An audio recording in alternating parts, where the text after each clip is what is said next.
Good morning. Thank you for joining me on Wake Up with a Purpose.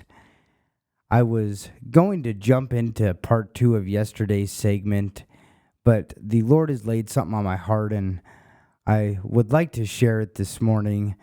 So let's go to Colossians 1:15 through 23. Well, these are the characteristics of Jesus. All the time people say that they want to see God or have never seen God, but listen to this because the word says that if you have seen him, that you have seen the Father. He is the image of the invisible God, and in him, through him, by him, and for him, everything consists. And this is just such an exciting passage.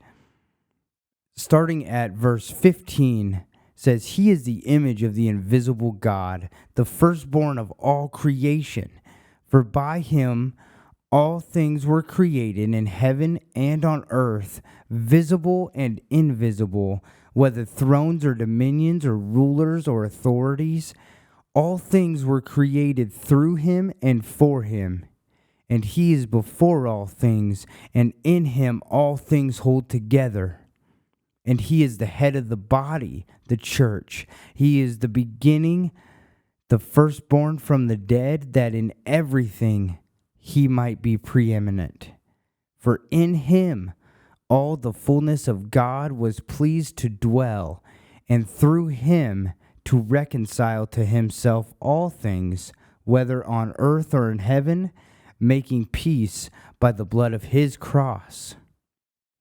And you, who once were alienated and hostile in mind, doing evil deeds, he has now reconciled in his body of flesh by his death, in order to present you holy and blameless and above reproach before him, if indeed you continue in the faith, stable and steadfast, not shifting from the hope of the gospel that you heard, which has been proclaimed in all creation under heaven, and under which I, Paul, became a minister.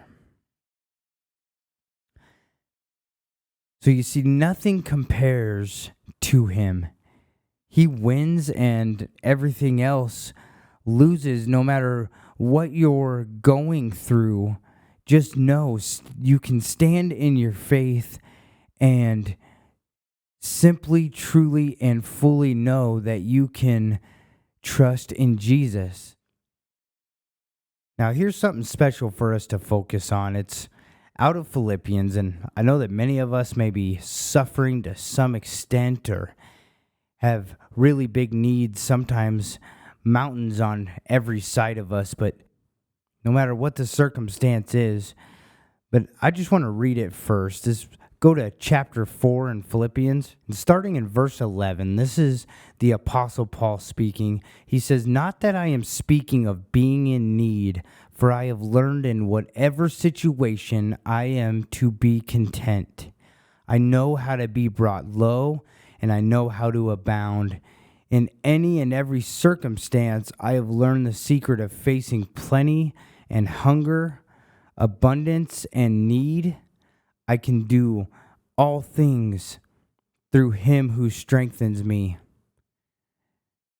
Now, if we are just going to God for blessings and provision and protection, we're only going to be holding our accountants and our commitment to him as good as things are going. And I think of the Apostle Paul speaking, he says, at times I don't even have enough. There's times that I have abundance where I don't even know what to do with it all. I have so much, and there's times that I have absolutely nothing. But he never changes. He says he remains the same in every situation. And why is that? Because he doesn't consider his own life dear. See, godliness with contentment is great gain. And discontentment just reveals self-centeredness inside of us. How do we be discontent and self-centered and deny ourselves? You see, Jesus denied himself at every single point. He did not consider his own life of value, but went to death on the cross. He was always content. And I've heard a lot of people before say, oh, well, that's because he was Jesus. Let me tell you something. No, that's because he was love. And that's what's missing. Because you can't have love and self-centeredness together in the same group. They don't go together. And he said there's one thing that we must do if we're going to follow him. Now, we can go and do our regular prayers. We can go and do our Bible reading and our daily devotions and sing to him and write songs to him. But he said if we are truly going to come after him, if we are truly going to follow him, there's one thing that we must do, and that is deny ourselves. So Jesus was love. He completely denied himself. He obeyed the Father and was kingdom-minded. So see, we got to change our perspective and see clear. That way we will be clear. We have to deny ourselves and go after Jesus. That way we can find the fullness of contentment, the fullness of peace and joy. And just remember this, no matter what, Jesus is our strength in our time of need, and whether we are in suffering or in time of great abundance. The key is to be content in the presence of Jesus, to get our strength from him and look to him to supply all we need, not to anything else, but to him. And if you do that, that will be enough to bring you through.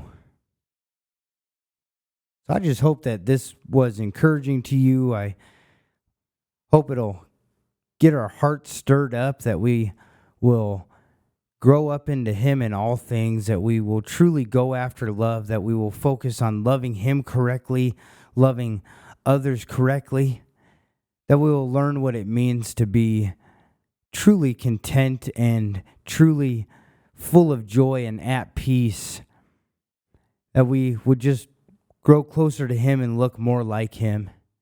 So just have a blessed and wonderful day. Be encouraged in the Lord, and I will have another message up here in the morning. I'm looking forward to it. And always remember, his grace is sufficient for you.